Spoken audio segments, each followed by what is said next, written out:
भारत में क्यों है केंद्र शासित प्रदेश, जाने। भारत में कुल 8 केंद्र शासित प्रदेश हैं, हालांकि पहले इनकी संख्या 6 हुआ करती थी।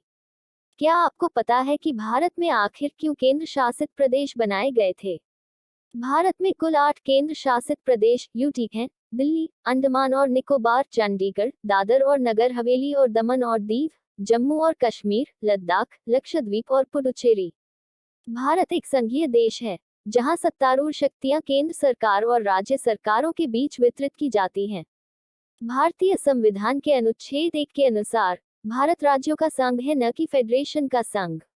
भारतीय संविधान के अनुच्छेद 3 के अनुसार केंद्र सरकार के पास एक राज्य बनाने, किसी राज्य का आकार बढ़ाने या घटाने और किसी भी राज्य की सीमाओं या नाम को बदलने की शक्ति है। जब भारत का संविधान अपनाया गया, तो भारतीय संघीय ढांचे में शामिल थे: भाग 1, पूर्व ब्रिटिश भारत के प्रांत जिनमें एक राज्यपाल और एक विधायिका थी। भाग बी, पूर्व रियासतें, जो एक राजप्रमुख द्वारा शासित थीं। भाग सी, मुख्य आयुक्तों के प्रांत और कुछ रियासतें, जो मुख्य आयुक्त द्वारा शासित थीं। उपर्युक्त सभी श्रेणियों में प्रशासकों की नियुक्ति भारत के राष्ट्रपति द्वारा की जाती थी। भाग डी, अंडमान और निकोबार द्वीप समूह का क्षेत्र, जो एक उपराज्यपाल द्वारा शासित था, जिसे केंद्र सरकार द्वारा नियुक्त किया गया था। 1956 के राज्य पुनर्गठन अधिनियम के बाद भाग सी और भाग डी राज्यों को केंद्र शासित प्रदेश की एक ही श्रेणी में मिला दिया गया। केंद्र शासित प्रदेशों की अवधारणा संविधान 7वां संशोधन अधिनियम 1956 द्वारा जोड़ी गई थी। पहले केवल 6 केंद्र शासित प्रदेश थे: अंडमान और निकोबार द्वीप समूह, लक्षद्वीप, मिनिकॉय और अमिंदीवी द्वीप समूह। बाद में इसका नाम लक्षद्वीप रखा गया। दिल्ली, मणिपुर, त्रिपुरा, हिमाचल प्रदेश। 1954 में फ्रांसीसी शासन से स्वतंत्रता प्राप्त करने के बाद पुडुचेरी का भारत गणराज्य में विलय कर दिया गया और पुडुचेरी केंद्र शासित प्रदेश बन गया। 1963 में पुडुचेरी को आंशिक राज्य का दर्जा दिया गया। 1961 में पुर्तगाली शासन से स्वतंत्रता प्राप्त करने के बाद दमन और दीव और गोवा को भारत गणराज्य में मिला दिया गया। 1987 में गोवा को राज्य का दर्जा दिया गया और यह ऐसा दर्जा पाने वाला पहला केंद्र शासित प्रदेश बन गया। 2020 में दादरा और नगर हवेली और दमन और दीव को एक केंद्र शासित प्रदेश में मिला दिया गया, जिसे दादर और नगर हवेली और दमन और दीव के नाम से जाना जाता है। 1970 के दशक की शुरुआत में मणिपुर, त्रिपुरा और हिमाचल प्रदेश को राज्य का दर्जा दिया गया था। वहीं चंडीगढ़ केंद्र शासित प्रदेश बन गया। दिल्ली पहले एक राज्य था। 27 मार्च 1952 को 48 सीटों पर पहला दिल्ली विधानसभा चुनाव हुआ। चौधरी ब्रह्म प्रकाश यादव दिल्ली के पहले मुख्यमंत्री थे। हालांकि 1956 के राज्य पुनर्गठन अधिनियम के बाद दिल्ली ने अपना राज्य का दर्जा खो दिया और एक केंद्र शासित प्रदेश बन गया। 1991 में केंद्र शासित प्रदेश दिल्ली को आंशिक राज्य का दर्जा दिया गया और इसे राष्ट्रीय राजधानी क्षेत्र दिल्ली के रूप में जाना जाने लगा। 2019 में जम्मू और कश्मीर पुनर्गठन अधिनियम 2019 भारतीय संसद द्वारा पारित किया गया और इसने जम्मू और कश्मीर राज्य को 2 केंद्र शासित प्रदेशों में पुनर्गठित किया: केंद्र शासित प्रदेश जम्मू और कश्मीर व केंद्र शासित प्रदेश लद्दाख। केंद्र शासित प्रदेश यूटी क्या हैं? केंद्र शासित प्रदेश यूटी संघीय क्षेत्र हैं और भारत की केंद्र सरकार द्वारा प्रशासित होते हैं।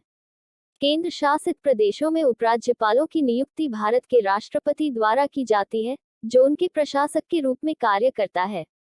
हालांकि पुडुचेरी, जम्मू और कश्मीर और दिल्ली इस संबंध में अपवाद हैं और विशेष संवैधानिक संशोधन के तहत उन्हें आंशिक राज्य का दर्जा प्रदान किए जाने के कारण निर्वाचित विधायिका और सरकार हैं। वर्तमान में भारत में 8 केंद्र शासित प्रदेश यूटीएस हैं: दिल्ली, अंडमान और निकोबार, चंडीगढ़, दादर और नगर हवेली और दमन और दीव, जम्मू और कश्मीर, लद्दाख, लक्षद्वीप और पुडुचेरी। भारत में केंद्र शासित प्रदेशों के प्रकार। भारत में 2 प्रकार के केंद्र शासित प्रदेश हैं: विधानमंडल वाले केंद्र शासित प्रदेश दिल्ली, जम्मू कश्मीर और पुडुचेरी। 2. विधानमंडल के बिना केंद्र शासित प्रदेश अंडमान और निकोबार, चंडीगढ़, दादरा और नगर हवेली और दमन और दीव, लद्दाख और लक्षद्वीप।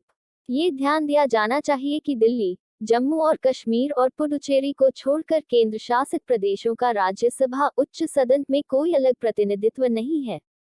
भारत में केंद्र शासित प्रदेशों की आवश्यकता। यह अवधारणा पहली बार राज्य पुनर्गठन अधिनियम 1956 में पेश की गई थी। यह उन क्षेत्रों को संदर्भित करता है जो स्वतंत्र होने के लिए बहुत छोटे हैं या आसपास के राज्यों के साथ विलय करने के लिए बहुत अलग आर्थिक, सांस्कृतिक और भौगोलिक रूप से या आर्थिक रूप से कमजोर हैं या राजनीतिक रूप से अस्थिर हैं। इन सभी कारणों से वे अलग अलग प्रशासनिक इकाइयों के रूप में नहीं रह सके और उन्हें केंद्र सरकार द्वारा प्रशासित करने की आवश्यकता पड़ी। भारत में केंद्र शासित प्रदेश क्यों मौजूद हैं?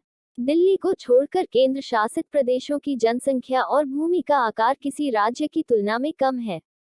इस प्रकार ये स्वतंत्र होने के लिए बहुत छोटे हैं और केंद्र सरकार द्वारा प्रशासित हैं। दिल्ली, जम्मू और कश्मीर और पुडुचेरी को छोड़कर कई केंद्र शासित प्रदेशों की संस्कृति उनके आसपास के राज्यों की तुलना में अलग है, क्योंकि वे पहले पुर्तगाली दमन और दीव और फ्रांसीसी पुडुचेरी के शासन के अधीन थे, इसलिए इन केंद्र शासित प्रदेशों का आसपास के राज्यों के साथ विलय नहीं किया जा सकता है। दिल्ली भारत की प्रशासनिक राजधानी है, जबकि चंडीगढ़ हरियाणा और पंजाब दोनों की प्रशासनिक राजधानी है। लक्षद्वीप और अंडमान और निकोबार द्वीप समूह भारत की मुख्य भूमि से बहुत दूर स्थित हैं।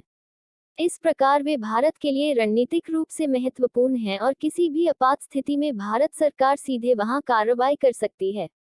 केंद्र शासित प्रदेश पर तथ्य: अंडमान और निकोबार, दिल्ली, जम्मू और कश्मीर, लद्दाख और पुडुचेरी में उपराज्यपाल हैं। चंडीगढ़, दादरा और नगर हवेली, दमन और दीव और लक्षद्वीप में प्रशासक हैं। 2020 में दादर और नगर हवेली और दमन और दीव को एक एकल केंद्र शासित प्रदेश में विलय कर दिया गया है। विलय किए गए केंद्र शासित प्रदेश को दादर और नगर हवेली और दमन और दीव के रूप में जाना जाता है। अनुच्छेद 239 के अनुसार भारत का राष्ट्रपति केंद्र शासित प्रदेशों का मुख्य प्रशासक होता है। राज्य और केंद्र शासित प्रदेश के बीच अंतर: राज्य एक डिवीजन है और इसकी अपनी चुनी हुई सरकार होती है, जिसके पास कानून बनाने की शक्तियां होती हैं, जबकि केंद्र शासित प्रदेश एक छोटी प्रशासनिक इकाई है और दिल्ली, जम्मू और कश्मीर और पुडुचेरी को छोड़कर केंद्र सरकार द्वारा शासित होती है। एक भारतीय राज्य का केंद्र सरकार के साथ संघीय संबंध होता है और विधायी और कार्यकारी शक्तियां वितरित होती हैं, जबकि एक केंद्र शासित प्रदेश का केंद्र सरकार के साथ एकात्मिक संबंध होता है और सभी विधायी और कार्यकारी शक्तियां भारत सरकार के पास रहती हैं। राज्यपाल राज्य का संवैधानिक प्रमुख होता है, जबकि भारत का राष्ट्रपति केंद्र शासित प्रदेश का कार्यकारी प्रमुख होता है। लोगों द्वारा चुना गया मुख्यमंत्री राज्य का प्रशासन करता है, जबकि केंद्र शासित प्रदेश का प्रशासन भारत के राष्ट्रपति द्वारा नियुक्त प्रशासक या उपराज्यपाल द्वारा किया जाता है। केंद्र शासित प्रदेशों की तुलना में राज्य आकार में बहुत बड़े हैं।